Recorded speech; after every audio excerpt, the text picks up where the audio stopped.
So I hope you all have in the library a bunch of his books. If you don't, we can get you some. Okay? But there's no better person in U.S. history to read about, to emulate, than George Washington Carver. Okay? He was a man, as I say, as a man of science, a man of God. He didn't separate science and religion. He went out every morning before daybreak into his garden, would talk to the trees, talk to the plants, and ask them to reveal their secrets to him. And came into the laboratory to execute what they told him. And he was regarded by Albert Einstein, Thomas Edison, Henry Ford. He was regarded by those scientists, they regarded him as the greatest scientist of his era. But he says all his knowledge and whatever came through his relationship with God through plants and whatever. So I'm saying talk to some plants and animals, rocks, water, mountains. They all have a vibration. They all have a light to shine on them. So idea of activism. This is what Carver says. Says no individual has any right to come into the world and go out of it without leaving behind his or her distinct legitimate reasons for having passed through it. So he's saying, live life where you're engaged. Live life with meaning. Live life where you're kind of giving back to your community, to your school. That's what it's about. And as being part of the USA, it's part of being a citizen. It's being engaged, transforming our country to make it have more freedoms and more justice for all people, and especially women. Especially women. Well, where am I at? Uh-oh. Well, see, yeah, this new technology, I can't, where am I at? Yeah, right there. Okay. Now, I have here in front of me a bunch of books that all connect with the idea of activism and food. That I hope what you all can do as part of your activism is tell your teachers, you have principals or librarians. That crazy guy Embry said, you know, get them books in the library so we can keep reading about what he's presenting. And one of them is this book right here. That's right here. Okay? It says, called We Are Each Other's Harvest.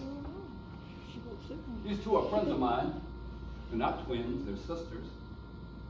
This is Leah Penniman, her sister Naima Penniman. And what are they holding? What are those things called that they're holding? Like hoes, you know, agricultural garden tools. Okay? There are a bunch of books that are out now about food justice, activism, written by women. That's important. So I want you all to kind of be aware of some of these books. Now, the author is Natalie Bazile. Anybody know her?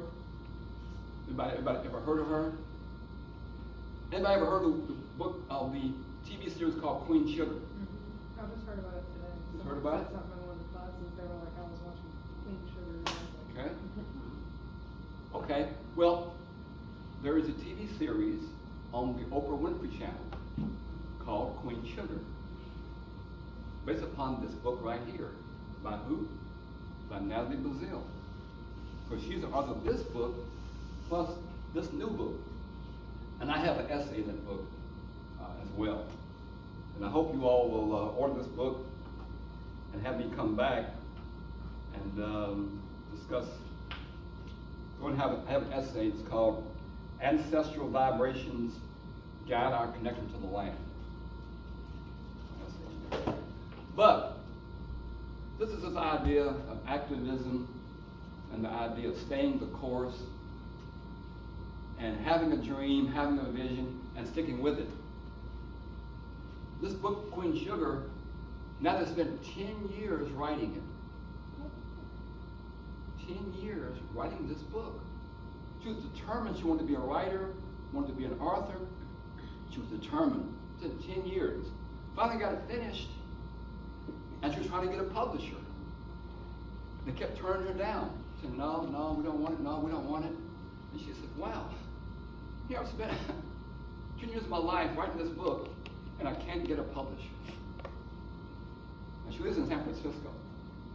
And she was over in Oakland, it's across the bay from San Francisco, at this Black Women's Writers Conference. And she was reading from part of the book. And there was a person there who said that she was Oprah Winfrey's literary agent.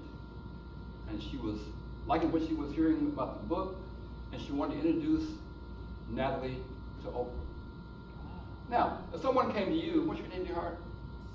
So, and said, hey, if I said, well, look here, I'm gonna hook you up with Oprah. You just said, yeah, jive, turkey, you don't know no Oprah, you're a small town chump, who are you, like Oprah. That's what Natalie's response was. Yeah, everybody know Oprah. Yeah, sure, I'm her friend too. She said, no, for real, for real. I can arrange a meeting with her in a couple of weeks, we'll sit down, and that's what happened. Oprah Winfrey had a chance to read the book and said, wow, this is a killer. Okay. Or whatever she said. And she bought the rights to the book and made it into a TV series. She has the Oprah Book Club. Yes. Yeah. Yeah. Well, she has a book club, plus she bought the rights to the book to make it into a TV series that she and a friend named Ava DuVernay, who's a film producer, had been showing us, I think like maybe 5 years it's been on television. But, so by virtue of her first book going platinum, HarperCollins gave her a contract for another book that's mostly about Black and brown farmers. Okay. What it's about. And I have an essay in there. And she went around the country interviewing people, farmers mostly. She interviewed some farm workers as well. This whole question of food justice and food movement is part of this book. And this book is also set to go into become like a documentary film series.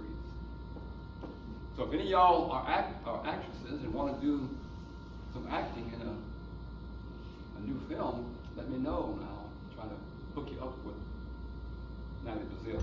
So anyway, I wanted to mention that. Again, the point is that there are a bunch of books that ought to be in your library that you can read, okay, and learn more about what's happening in the food movement. Another one, so again, this on the right is Leo Penniman. This is her book. It's called Farming While Black. If there was a book that I would give everyone, it would be this book.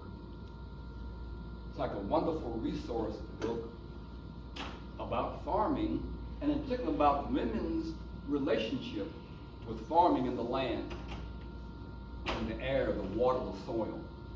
It's full of rituals, spiritual practices, herbal remedies, and things like that.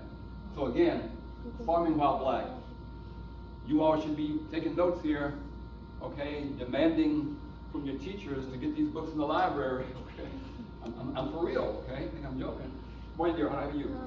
I'm good. Wonderful. So, Farming While Black. And here's a few other book lists as well. I want to mention Land Justice.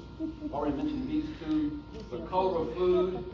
Another friend of mine named Natasha Bowens went around the country identifying people of color in the food who were farmers, basically farmers, farm workers, meat packing workers, things like that. Now I tell you, when it comes to farm workers, meat packing workers, people who are working in the food industry, mostly women. Okay? Talk about food justice. I said earlier, in particular women. Because women are that sector oftentimes that are most exploited, oppressed, not paid well, and things like that.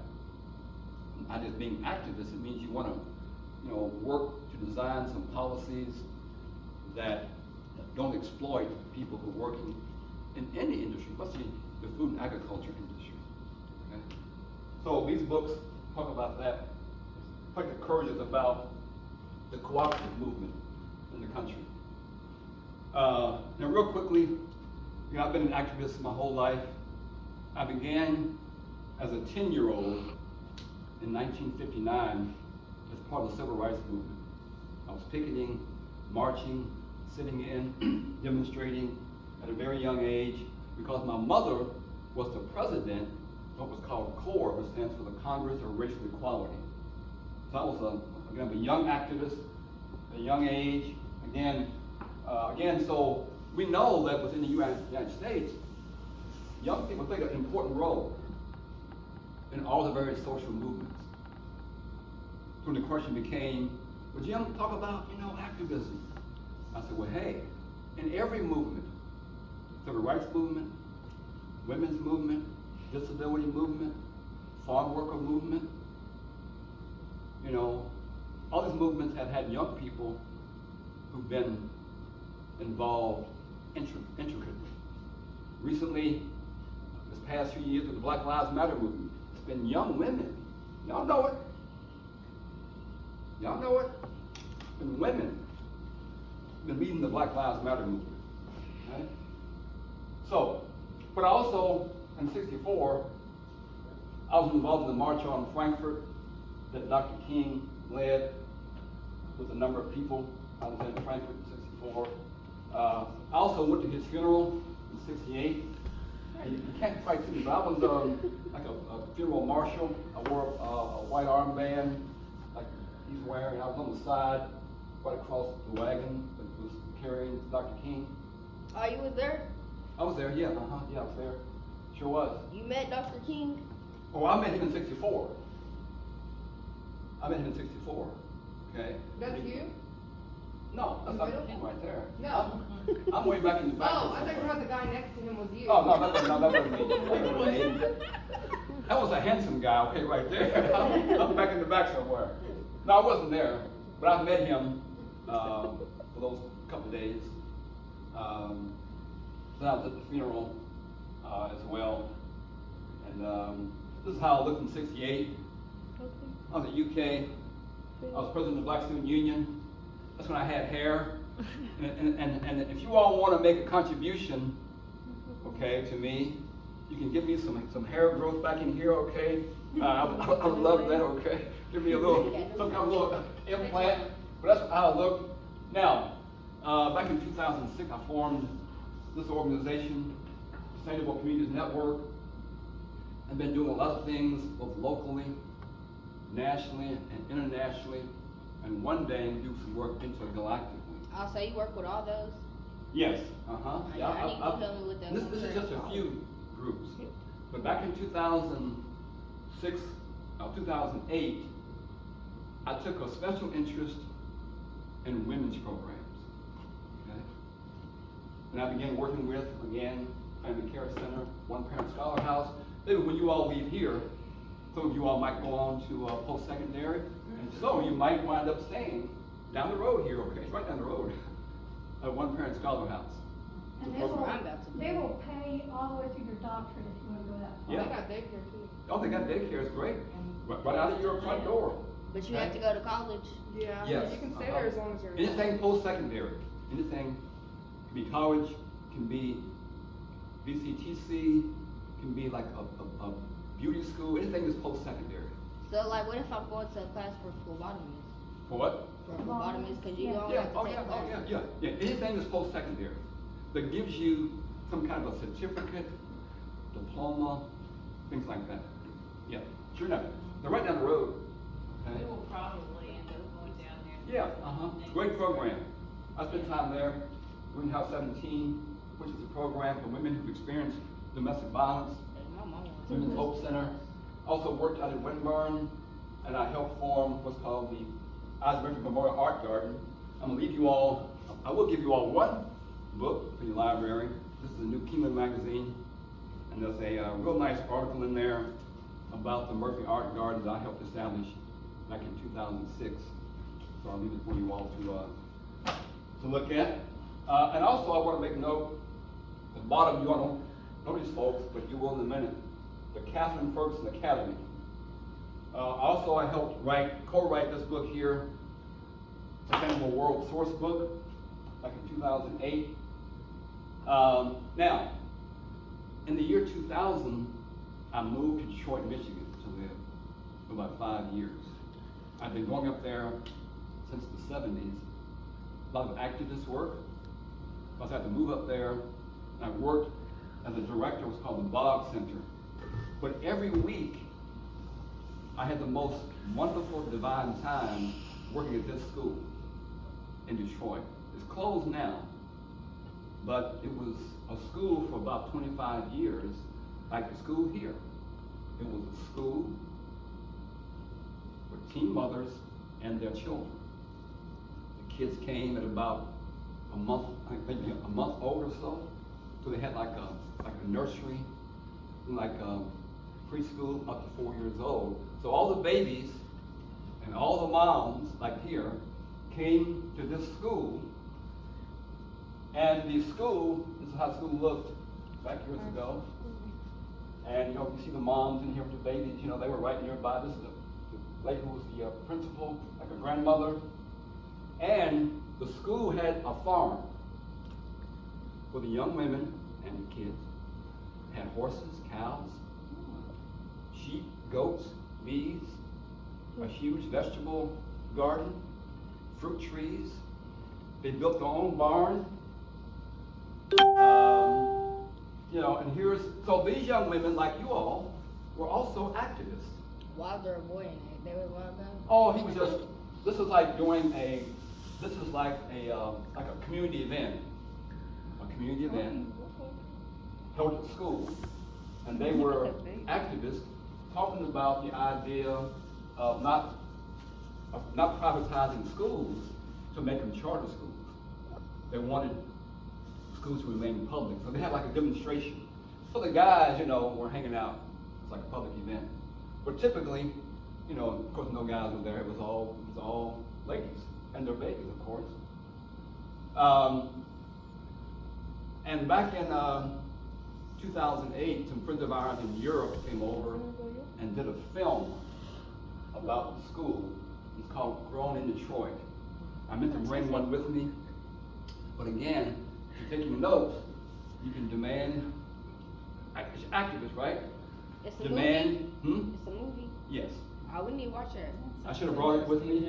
And actually, we showed it here back in 2010, I believe.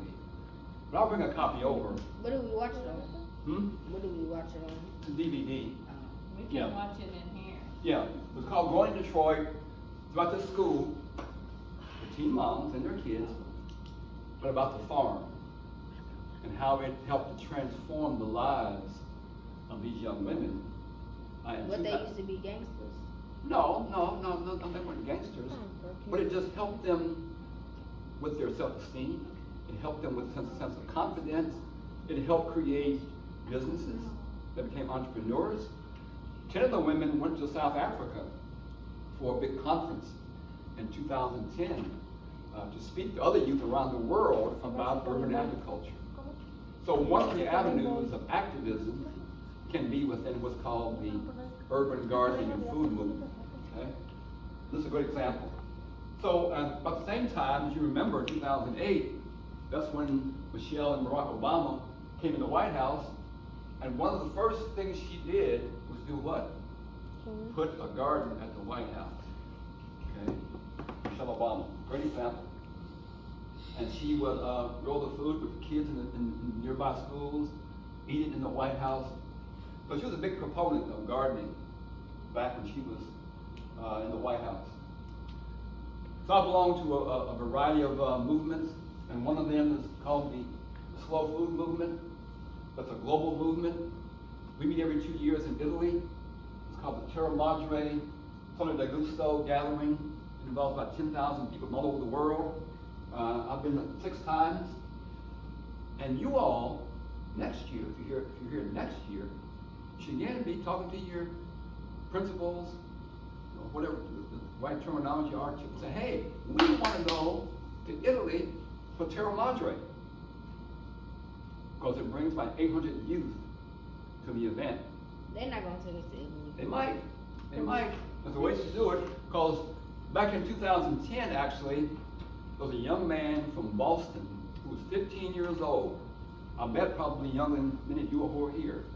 15 years old, and he spoke at Terra Madre at the opening ceremony in front of 10,000 people. A young guy. Which city is it in?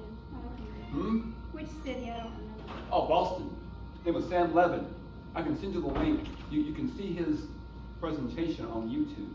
It's a powerful message. So what do they talk about there? Food, honoring the earth, all kinds of things about food, and food sovereignty, food exploitation, food, just questions of food and how food impacts all of our lives, and impact now called climate change. Okay, we have about 5 days of meetings and conversations. So again, that's called Terra Madre, means what? Mother Earth. It's a global movement, and people come dressed like that. Okay, and you can hang out with people from all over the world who come there. Which city in Italy is it? Oh, it's in Torino. It's up north. Now, this is a friend of mine here who's from the Congo. She was like, what's her name? Her name is Elizabeth, and she was like, early on, one of the pictures of her when she was younger was like the poster for that year. Okay? Like the poster child. And I got to hang out with her and do a presentation at a high school. This is us at a high school in Torino. Does she speak English? Yes, but she also speaks, of course she's in the Congo, she speaks French and several other African languages as well. Okay? But we had a great time. So one of the important things about food is that food has a large impact on the environment, and we now call climate change. It has a huge impact. So in many ways, how we eat and what we eat creates this imbalance in the earth. So part of the reason for being a food activist is to restore, to renew this sacred balance. Right now, we're out of kilter. So in some ways, we're like eating the earth up. We're impacting the earth in a whole variety of ways. Pollution, plastic everywhere, we got forest fires out west, we got floods and all kinds of things going on.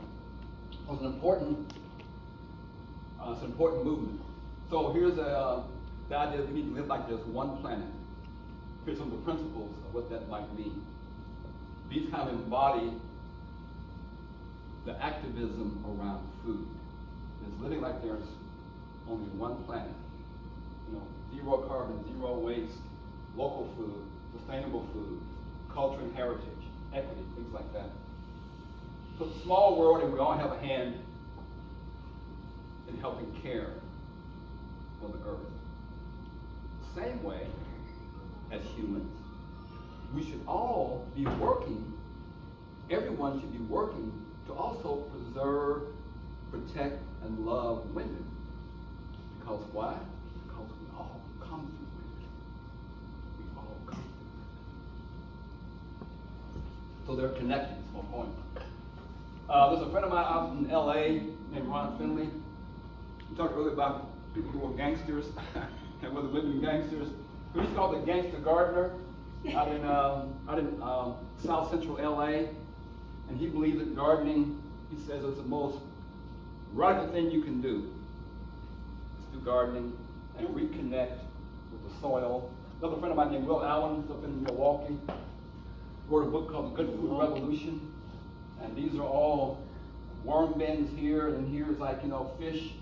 It's like a combined loop system up in Milwaukee. I think you're going to get someone coming in when I leave from food chain.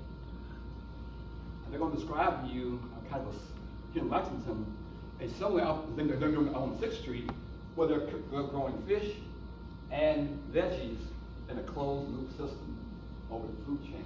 They're talking about getting one over at, the Audrey Remus Center. Oh, are they? Okay, yeah. So let's go down again. Out in California, in Berkeley, there's a great program called the Edible Schoolyard Project. And some friends of mine also in Oakland have a program called Led to Life. This is a program that's meant to intersect with gun violence. Okay? Try to use gardening and planting as a way to diminish gun violence. And what they do, they ask folks to come in and turn their guns in. Okay? Mostly young brothers. You said they turn their guns in for a shovel? They work to get young people to turn their guns in, absolutely. And then they melt the guns into hot metal. And then they turn those metal guns into shovels and hoes. It's called Lead to Life. They're out in Oakland. Is that the handle on the end? The handle handle? of the gun? No, right here, where the metal is right here. No, I'm talking about at the top. You see it look like a handle of a gun. On the top of the shovel. Top of the shovel. On the ground. It's on the ground. Yeah, right there. Yeah. Thinks they look like guns. Oh, that's just a handle. It's a handle. It's a It look plastic like a gun handle. handle. That's all. Yeah, plastic handle. Get his carver. Where I talked about him. We have a program in Africa called 10,000 Gardens in Africa. Now, so I'm going to end there, and I've got about a half hour left. Here's again that, and I'll bring the film over. It's called Grown in Detroit. This was one of the posters that we used. We brought the principal here back in 2010. She spoke about 3 times in Lexington. She spoke in Louisville and Berea. It's a great video, about an hour long. From the young women, you know, we're spoken word artists. You have them introducing the film, things like that. So, what I'm going to do now is entertain questions, comments, things like that. You learn how to make these journeys if they don't have money. What's your process of, Do what? if they need money to go to Terra Madre? Oh, okay. Well, here's conference? the squeeze now. Okay, about Terra Madre. If you apply as a U.S. delegate, well, first of all, they bring in about 800 young people from all around the world that come to Terra Madre. 10,000 pretty much all together from every country in the world. They come, okay? But they really want young people there and women there. We have a whole track, if you want to call it, that's organized by women, and a whole track organized by young people. But if you are a delegate, you apply to become a delegate from the USA. They say, all you got to do is pay for your airfare over there. And then they cover for 5 days, they get you to the airport in a bus, take you to the conference site, they provide housing. You can be either a youth hostel, a hotel, or someone's home. They cover all the fees for the conference. They cover 3 meals a day, and then they cover transportation back to the airport to fly out. In other words, when you get there, everything is covered. All you got to cover is airfare. And airfare, depending on when you buy it, runs between $800 to $1,000. Not bad for the rest of the stuff they're paying. Hey, where else can you go? Especially internationally, where it's all paid for. I've been 6 times. Okay? But the idea is that I spoke at a college about 8 years ago about this, and 4 young women from Oakland College heard me speak, said, man, we got to go. So they got their school to pension loan money, they did fundraisers, for young women, because they're in college now. You all do it as well. And then they raise that $1,000 to cover their airfare. Okay? You can write grants. Okay? Because again, it's going to be held next fall, 2022. Okay? It's every 2 years. We didn't just do it all last year. Okay? It'll occur next year. So you have a whole year to think about it. Okay? But you can raise money. When I go, okay, I ain't rich. When I go, I do fundraisers.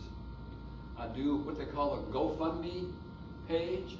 I have in my home, you know, dinners. I'll cook a little dinner. We have, you know, food. And hey, you're supposed to bring, you know, a donation. I go speak. I get paid for that. So how I can go is through various forms of fundraising. But with you all being a part of a school, okay? And one question was, hey, we want to be activists, but I would be getting grouped together, go to the school board, and say, hey, we sisters, okay? We had a crazy guy over here speaking, you know, a few months ago about Terra Madre in Italy, and young folks over there, we want to go. And you go to the school board, and you get your proposal, and say, hey, send a group of us to Terra Madre. Italy? Yeah, guys, think about this. These claim papers that we're writing, Yeah. this is exactly what he's talking about. Yeah, you know. Reasons why or, you should. Or maybe you go around Kentucky and around Lexington with a bunch of women's organizations that love to support other women. There's a whole bunch of them. I can give a list of them. Okay, so you go to, there's a group called the Kentucky Women's, I think, Foundation. They give grants. I'll be online, find the grant, write it up, and say, hey, this is a grant to pay for airfare for 10 of us to go to Italy in 2022. You go to 10 different women's groups and ask for things like that. So there's all kinds of ways to get the money to cover airfare, because once you get there, it's all covered. But if I were you all, you could also make that trip part of the curriculum, okay? Where you're asked to write a paper, you know, because you can also do workshops there. You can give presentations. It can be part of the curriculum, satisfies all that. But while you're in Italy, I wouldn't just stay for a week. I would stay more, and then what you can do is catch the train down to Rome, over to Venice, Yes. over to Pisa, okay? Florence. Genoa, Florence, okay? They have the best ice cream. Yes. Which could then, you know, again, satisfy all these different school standards. So we supposed to take our babies down there? You can. Do people But say if we you gotta go, take if you go, I'll be the nanny. days? Be the nanny. I'll be the nanny. Alright. Okay. I'll go with you. I'll be the nanny. I'll take care of the babies. Okay.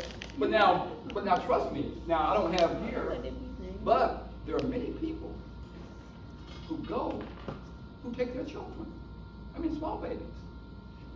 But you see, kids of all sizes there. Not impossible. Okay. As you all know from being moms, you got to put some effort into it. You got to. Gotta think about what to Yeah, have. okay, yeah, you gotta do all that. But, in my view, it would be an incredible learning experience that in some cases might impact your life for years to come. So when they get there, Yes. the goal of it is to learn about farming, food, and sustainability, and just participate. Every aspect of food, Better go. every piece of food you can imagine, okay? Again, there's 5 days of workshops, speakers, exhibition booths. When I go, I used to have like an exhibit booth of Kentucky products. You all can do that as well as part of your fundraising. I take honey from Kentucky. I take a little bourbon. That's like snuck in. I take granola, sorghum, teas. I have a whole Kentucky table display for people to come come by and sample things from Kentucky. So you all can as well write to the Kentucky Ag Department and say, hey, we want to go as a delegation of young women to Italy. But Terra Madre means Mother Earth, and we are the microcosms of Mother Earth, of giving birth, giving creation. And we want to go, and we want to take some Kentucky products with us as part of our exhibit. And then you all can do a presentation about the garden project here. You all are also linked up with the CSA, Elmwood Stock Farm. So you can do a whole presentation about the food, the gardening, the CSA intersect here at Family Care Center as part of the Terra Madre presentation, okay? Which would then be also an incentive for people who want to give money, because you're going over there as a delegate, you're going over there to present, you're going over there to have an exhibition table, okay? So the Kentucky Ag Department could probably fund it. And what they might do as well, say, well, if you want to stay for 2 weeks, then what we'll do, we'll help fund the things you need for the other week stay. You got money, for travel, hotels, things like that. When I go, I always go for 2 weeks. What side is Italy? What's the what? What side, like northwest, east, south? What the event is? No, like where is Italy at? Oh, North? Italy is in more eastern Central Europe. It's right next to France, right next to Spain, right below Switzerland. And Italy is about Sound cold. 100 miles from Africa. It's that far. It's right across from Morocco. Map in the room, and I'll show you too. So can we go to Italy? What he's saying, if you Yeah. get a project. I'm ready to go. Yeah, it can happen. What date in the Italia. It's usually in like late September, early October. Now, this is the most saddest question, Uh-huh. but it's a real question. Yeah. What kind of snakes do they have this year? What kind of what? They don't. Okay. Cause it looks like, I'm not a gardener person, but I find this very interesting, Yeah. you know, Yeah. and I just find I Italy just very wanna know interesting. that we'll be out, you know, in gardening and doing things like that. Well, the Terra Madre is held, as you can imagine, the downtown Lexington Convention Center, okay? In Torino, the Terra Madre is like 5 of those. So we're in an urban area. Torino is about 3 or 4, I think, maybe 3 or 4 million, but it's about maybe like 2 million people. It's very urban.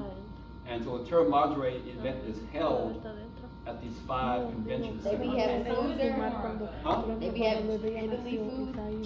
Girlfriend, they got gangster food over there, okay? Okay, The yeah. most delicious food, again, so part of the, Italy's where all the pastas are, right? yes, pasta, cheese, things like that. But what happens, so again, every country in the world comes, and they also bring their foods.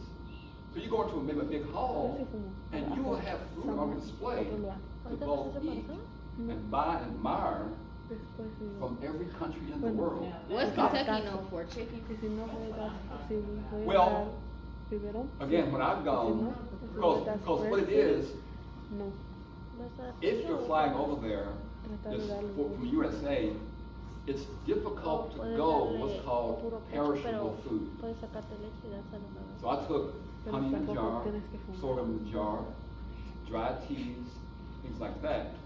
Now, if you're nearby, like in Africa, and you have a less of a journey, people there bring produce, whatever, but most of the perishable food that you see on display is brought there by the Europeans because they're so close. Italy, France, Spain. But typically, if you're from Africa, South America, Far Asia, then you don't bring perishable food unless you're buying it locally and then bringing it to have like a dinner kind of setup. But look here, they do 3 meals a day, And at the Terra Madre site, they have a big cafeteria. They have a big cafeteria where all the delegates hang out at. So, you know, and you can imagine being in this big cafeteria,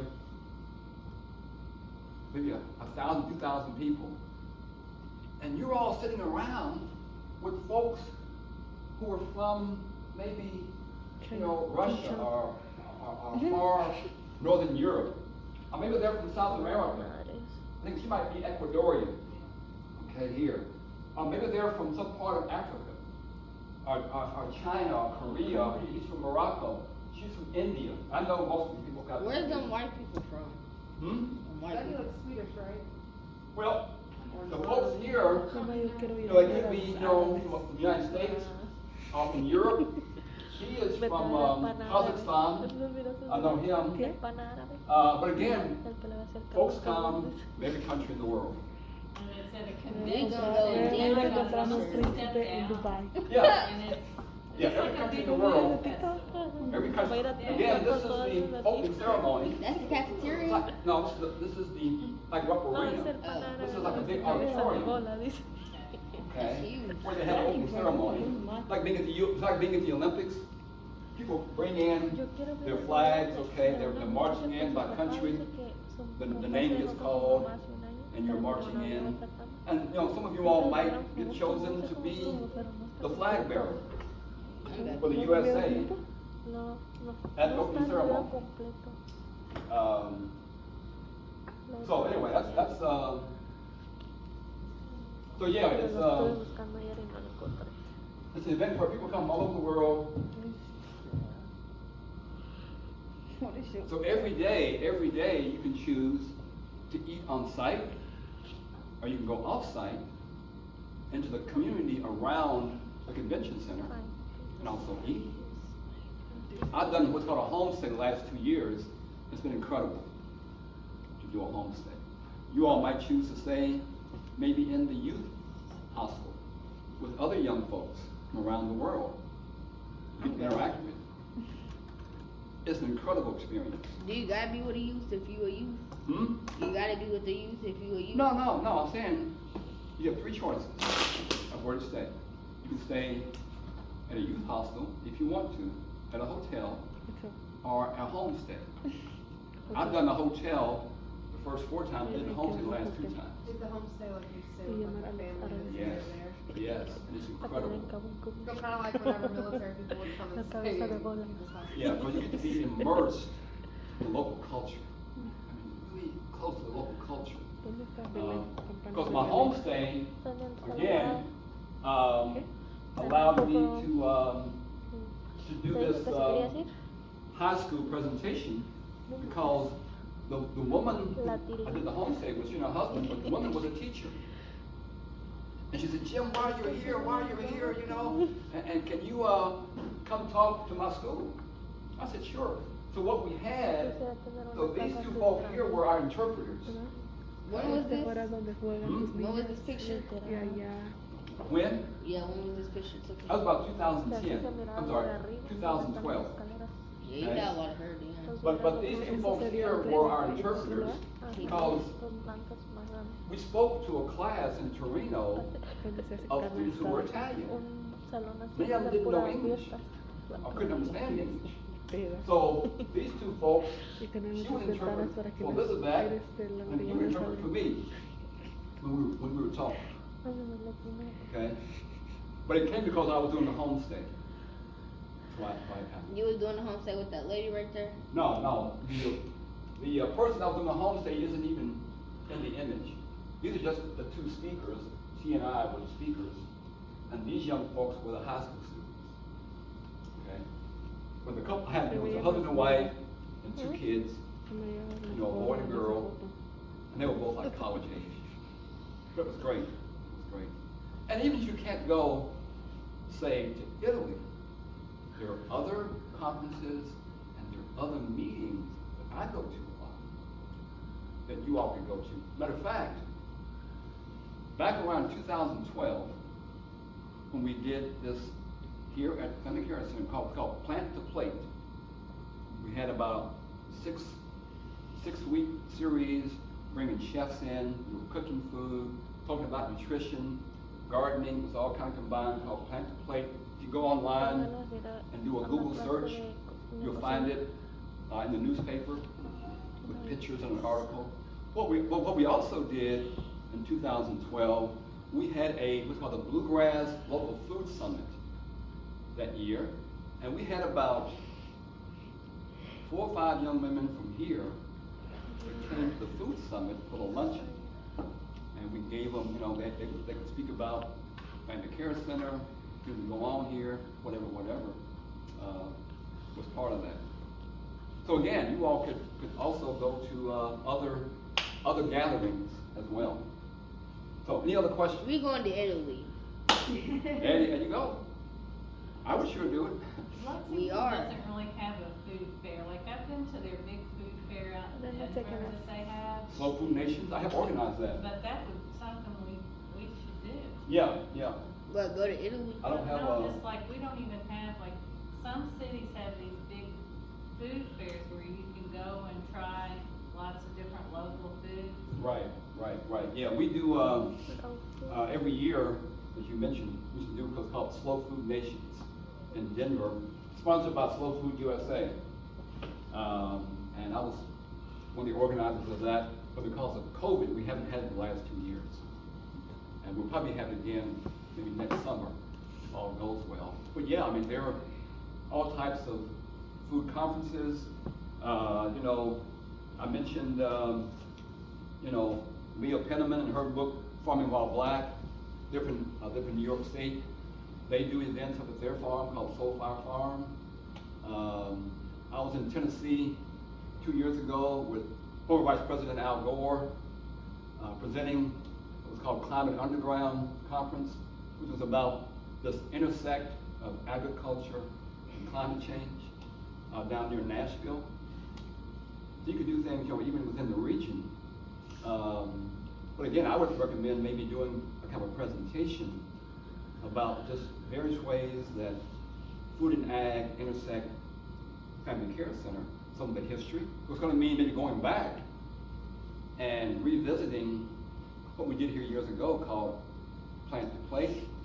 I came in 2008 when the courtyard was like sand in a desert. Okay, wasn't much out there in the courtyard. Okay, like you didn't want to go out there. And we came in there and began to plant stuff all around there. And we had, I got some on my laptop, various pictures of those years we were out here. Okay, so you might want to then go back and get some of that history if you want to do some kind of presentation for either a local conference or the Terra Madre. Yeah. So those kind of things also are about activism, okay? Things like that. And again, right now, with COVID, you hear about that to a large degree, people with what's called compromised health conditions are most impacted by COVID. What you're talking about, you're going to say compromised health conditions.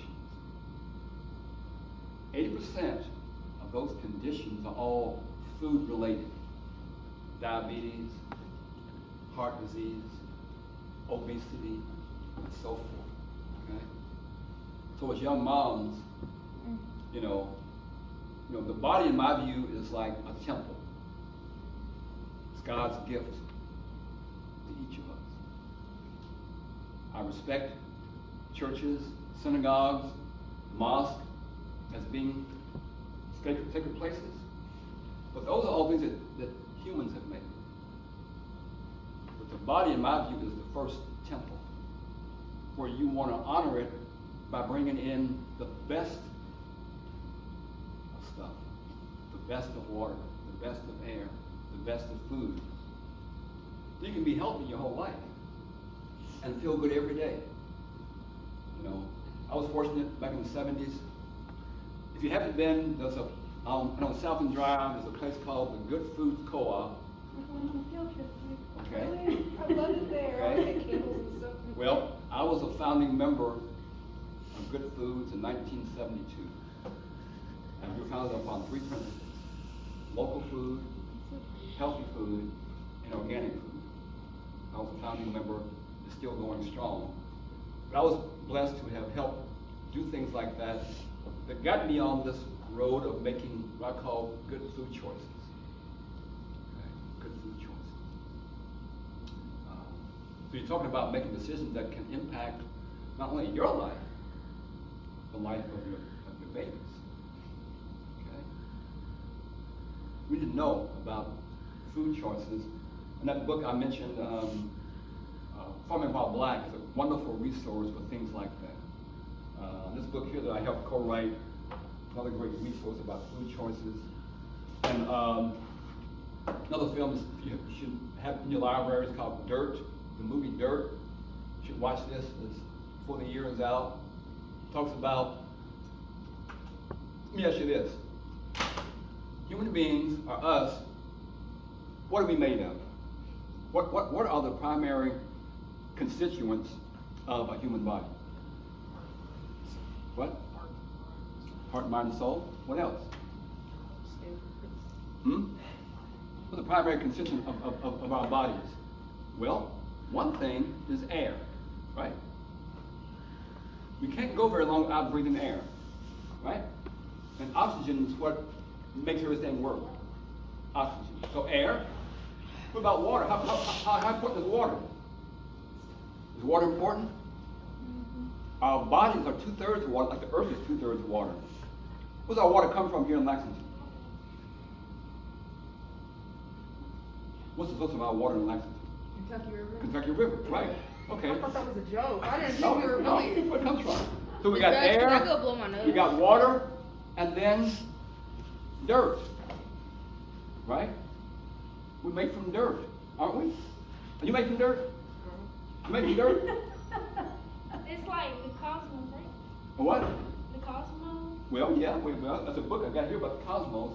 Another whole, I'll get to in a minute. But we make from dirt. We eat, so plants eat dirt, animals eat plants and other animals, but they're eating dirt second and third hand, right?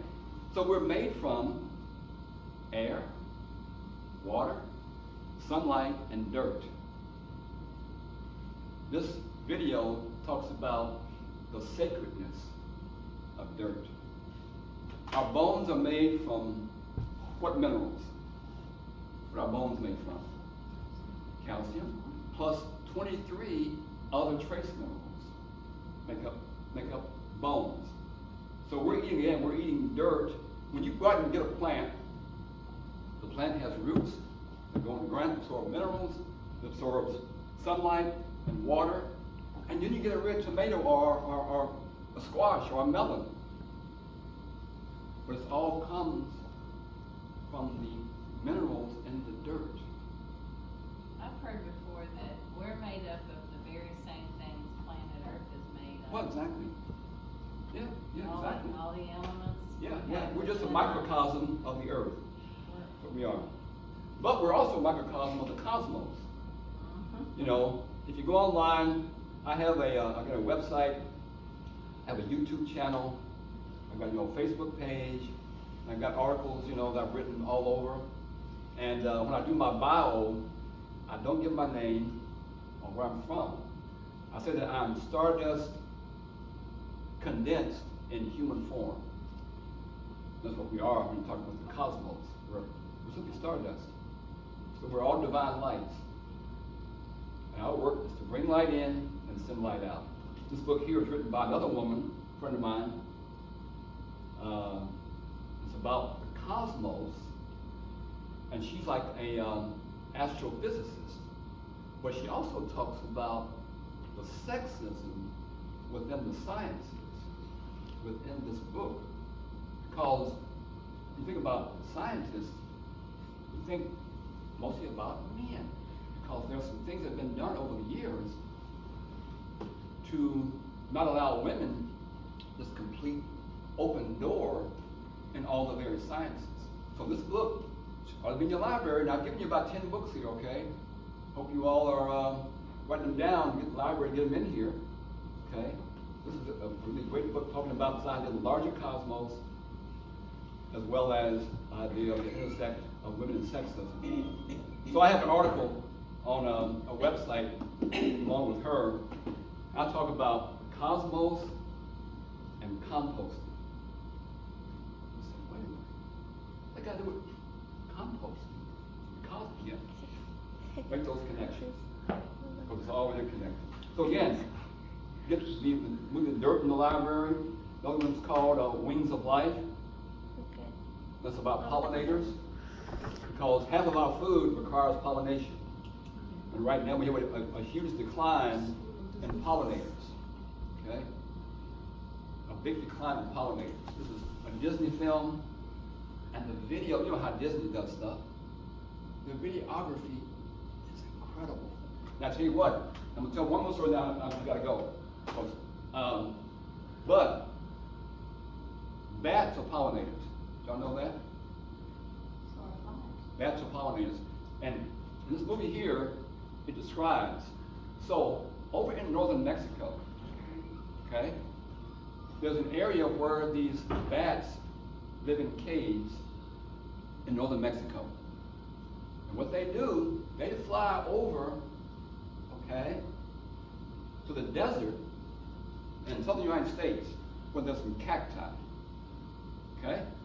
And the bats know when the flower opens up, and they go over there to the desert and they fly around and lick on the flowers and they pollinate the flowers. That's what the bats do. Then they go back home to northern Mexico. And then when those flowers get fertilized, they produce a little fruit, a little red fruit. That's what's called a cacti plant. Then what the bats do? You think? They fly back to the desert to do what? To eat the fruit. And this film has this incredible videography showing the bats coming over and like biting the red fruit, you know, and the juices, you know, like get punctured. It's really a beautiful, incredible video about pollinators. So that's my presentation. Yes. This might be a little dumb, but Hey. do you eat? No. No, not a dumb question. It's a great question. Yeah. I haven't eaten meat probably 50 plus years. I adopted over in 1970. We call it plant-based diet. I've 1970. been contemplating very seriously about just cutting meat completely out of my diet. That's very beneficial. Yeah.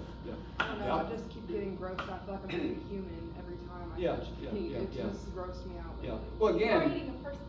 you know, all the food industry, they're connected to the hospitals and the pharmacies, and they make lots of money off of our ill health. Okay?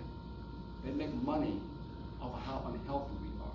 They make money off of selling all this trash stuff. If you can call it food, first of all, they make money when you go and you gotta have knee surgery, heart transplant, you know, all kinds of, you know, surgeries because of how food impacts you. You go to the pharmacy, they say, oh, well, take this, and they fill you up with all these drugs. They make money off of us because of our illness. So I chose, as an activist 50 years ago, I said, no, I ain't gonna be bamboozled, okay, by that. And I won't consciously be part of that game, okay, that they're playing. Not totally, of course, but what they're playing about all this food being commercialized and all the junk food and fast food and foods full of chemicals and stuff. You know, folks my age, I was this weekend at a family reunion. How old am I? 50?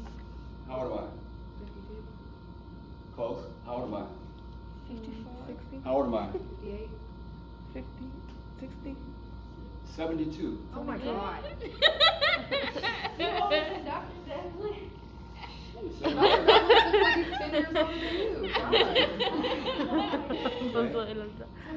was gonna say 60 book something. out that That's a actually 50. talks about, how companies are using additives and flavorings and it's really, it's actually an addiction, it's a food addiction. Yeah, exactly, yeah. Some great books, some great videos, you know, Food Inc. There's all kind of really great books out. One, I'm being called Soul Food Junkies. A lot of great books out in books. They have to make good food choices. Again, I feel good every day. You know, and it's due to, I drink lots of water. In the morning when I get up, first thing I do is drink water. I keep water with me all day. Okay, because some of the issues we have are, no. Look at the difference between his activity level and what most people have. My dad was I don't drink soda. Yeah. I tell you what, I went through a kind of a radical shift about food choices back in the early 70s, late 60s. I went to New York City after King's funeral, had a job up in New York City, working construction. That's where I first ran across what we call the racism within food and the food injustice within food. So you don't eat junk food? Hmm? So you don't eat junk food? No. Well, I eat good food, and it's delicious. It's like you don't eat like French fries, potato chips, nothing like that. Oh, I mean, I might eat chips and things, but some people eat French fries every day. I may, if I do eat them, I have a farm in Richmond. You should come over. Okay, you're welcome to come over for a tour. We do a women's retreat in June. Yeah, But I grow potatoes, and I grow 5 varieties of potatoes. I Red, grow purple, white ones, purple ones, orange ones, and a kind of a reddish one. I grow 3 kinds of sweet potatoes. I grow 15 kinds of tomatoes, 8 kinds of corn. Okay? How many? 8. You grow how many? You have to make how many Yeah, comes yeah, before? yeah. Certain kind of Type corn. of cookie. But anyway, when and what happened, my conclusion as a civil rights activist back in the 60s, what was killing black folk, got involved again in the civil rights movement, black power movement. So what's killing us is the food we eat. Okay? I'm not saying that we weren't being killed in other kind of ways as well, but short lifespan, okay, illnesses, mostly all food related. And I said, well, hey, I gotta get involved more in this question of civil rights, human rights, and the whole food intersect. Also, what exploits our country was founded upon the stolen land from indigenous people. For what? For agriculture. And it was also founded upon stolen people from Africa to do what? To do agriculture. So agriculture is the intersect of all other injustices. Okay? It's the intersect of all of that. Folks come here from, say, Mexico, South America, oftentimes to work where? In the food industry. Farm workers, slaughterhouse workers, okay? And then when we do that, we exploit them, and they're picking the food for us, and we exploit them, don't give them health care, don't give them retirement, abuse the women, and things like that, at that intersect. So again, that's why I say that we should all be even more active within this whole intersect of food and agriculture, because it impacts so much. Think about it. Any other questions? Thank you for coming. Oh, thank you all for inviting me. I had a great time, as always. Yeah. Always enjoy being here. Again, I'm going to leave this magazine for you all. Back page is a great article. And if I can, again, if you want to come over one day to our farm, we're in Richmond, about 30 acres of land. And the land that we're on was the original land of what's called the Shawnee and the Cherokee people. We always kind of honor that. You know, that's the land that we're on. And it's important that we all, you know, as you're here at the Family Care Center, you know, you ought to have some rituals, okay? Rituals around women, but also around the land acknowledgement of the land that we're residing on. You know, they rounded up, you know, these indigenous folk, the Cherokee, the Weechee, and the Shawnee people, and drove them out west. And now we're on those lands. But also with rituals, again, we do every year a women's retreat at our farm. And then we also do like a national food conference. It's called Growing Power Conference, but it's always on the weekend of a full moon. You say, well, why is that? Because when we have that national gathering, the women who come on the Saturday night, they go out on their own and they do what's called a grandmother moon ceremony. Okay? And they're going out and they're connecting with the moon, with each other, and they recognize how important the moon is to the life cycles of women. How does the moon impact your menstrual cycle? And many of you all I know are having one probably right now. But how does the moon impact your menstrual cycle? I don't know. I ain't never know it could. It's based upon the moon. Okay? Your menstrual cycle is based upon the moon. That makes a lot of sense when you think about it. Oh yeah, it does. Yeah, it does. So I'm That's why I see The moon literally changes, like, how many times a month? Like about 4 to 5 different times a month. There's different phases of the moon, so it makes sense that when a full moon hits, maybe that's when you get your period. yes, exactly. Dang, there was a full moon the day I started. I've been on mine for 2 weeks. Exactly, that's making too much sense Yes, to me. yes. So again, women have a particular connection with what's called the cosmos and the moon. Because the moon, again, as you just described, impacts your menstrual cycle. Then how do when we get around other females, we can make other females get on their period? That's just hormonal. It's vibrational kind of And stuff. there's different, like she might start her period, but I might not for Right. But again, not to be wrong, not a woman, you all know better than I, but the cycle is about 28 days. That is long. I mean the cycle between when you have Stop. egg released You know. and about 28 days, which is the moon cycle. Now also, what controls the earth tides?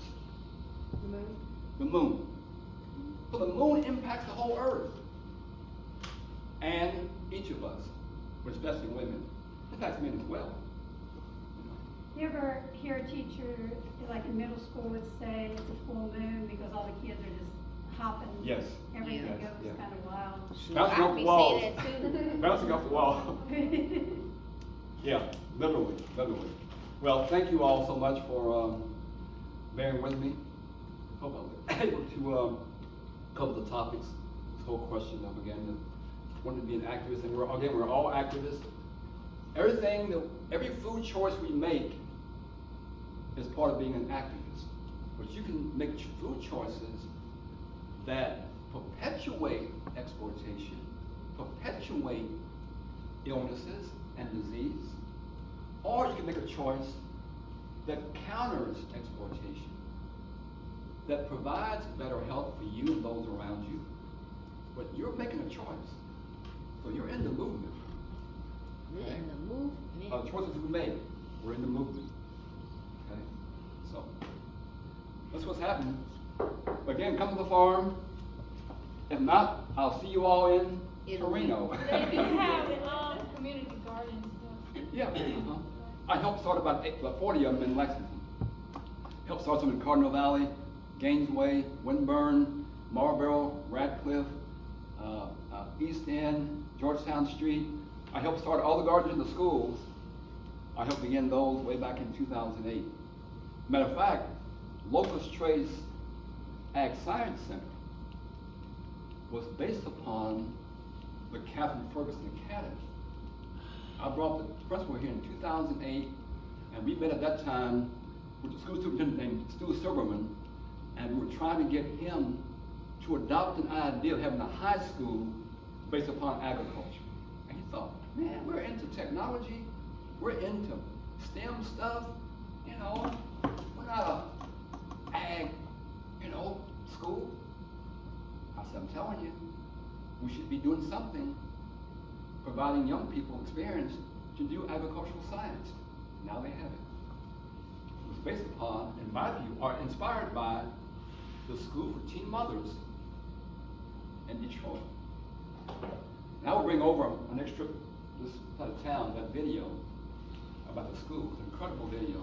Again, the school got closed down about 4 or 5 years ago for all kinds of reasons. But it has inspired other similar efforts around the country. Are you from here? In Lexington? Well, I was born in Richmond. Then I moved up to Covington, Cincinnati when I was 10. Went to high school there. I came here to Lexington to go to UK. And I've been here. So where did you meet Dr. Luther King at? Oh, I met him in Frankfurt. Oh, he was in Frankfurt? Well, so after the March on Washington, 63, his brother lived in Louisville, named A.D. King. So we had a march on Frankfurt. The march was about housing, discrimination, and voting rights. So Dr. King goes ahead. So black people still couldn't vote back then? No, we could vote. That was right, you know, when we were still protesting and fighting and dying for the right to vote in some areas. Even in 64, especially in the South, Mississippi, you know, Alabama, it was still a struggle. So he came here to lead a march in Frankfurt on the Capitol. So I met him then in 64. And then I, again, went to the funeral 4 years later. But I've met, you know, all kinds of people who were like him, who were leaders of different organizations, because my mother was an activist, okay? And now my mom, she wasn't, you know, a professor. She did what's called day work. You know what day work is? It means you go to people's homes and clean their home up, do the cooking, do the ironing. She was doing day work. But she was also a civil rights leader. But you ain't got to be real special to be an activist. You ain't got to have 4 or 5 degrees, okay? Everyone is already, in my view, an activist by the choices we make. But again, I love y'all much. Come to the farm. I'll come back one day. You know, I was told by all the staff here to behave. Did I behave pretty well? Okay. Didn't act up too bad, but I appreciate that. Absolutely. And also, you all have my website, email, phone number. You can email me if you have other questions. Feel free to call me, email. I'll come back and I can send you some things that might help. Okay. So have a wonderful rest of the school year. Okay. And those of you who have babies, hug and kiss on them for me till I love them much. And those whose babies are still here, talk to them. I ain't pregnant, Philip. Okay. Talk to them. Okay. Talk to them babies who are here. They can feel you. They can hear you. Okay. Talk to them. Sing to them. Talk to them. Girl, you better talk to Monica. Okay. Yeah.